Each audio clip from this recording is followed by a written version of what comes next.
कर्जत शहरात राहणारे प्रथमेश कुडेकर हे 1 ऑगस्ट रोजी आपल्या नेहमीच्या ठिकाणी चहा प्यायला गेले आणि तेथून परतत असताना चौक कर्जत रस्त्यावर 4 फाटा येथील कृषी संशोधन केंद्राच्या समोर असलेल्या रस्त्यावर गाडी थांबवून त्यांना मारहाण करण्यात आली होती।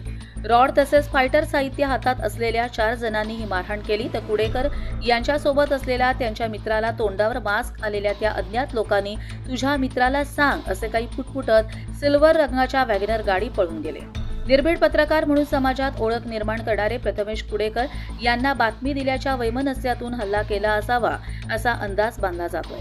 संबंधित प्रकरणी 1 ऑगस्ट रोजी गुन्हा दाखल झाल्यापासून घटनेच्या 3ऱ्या दिवसापर्यंत पोलिसांनी कोणाही संशयित व्यक्तीला चौकशीसाठी अद्याप ताब्यात घेतले नाही। त्यामुळे पोलिसांचा तपास कोणत्या दिशेने चाललाय, तपासाला गती मिळाली आहे किंवा नाही याबाबत माहिती घेण्यासाठी कर्जत प्रेस असोसिएशनचे पत्रकार कर्जत पोलीस ठाणे येथे पोहोचले होते।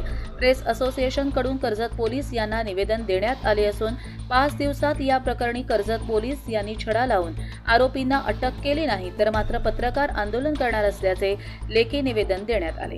त्यानंतर पत्रकारांनी हे निवेदन कर्जत तहसीलदार डॉक्टर धनंजय जाधव यांना प्रशासकीय भवन येथे भेटून निवेदन दिले। यावेळी कर्जत प्रेस असोसिएशनचे पदाधिकारी तसेच अनेक पत्रकार उपस्थित होते।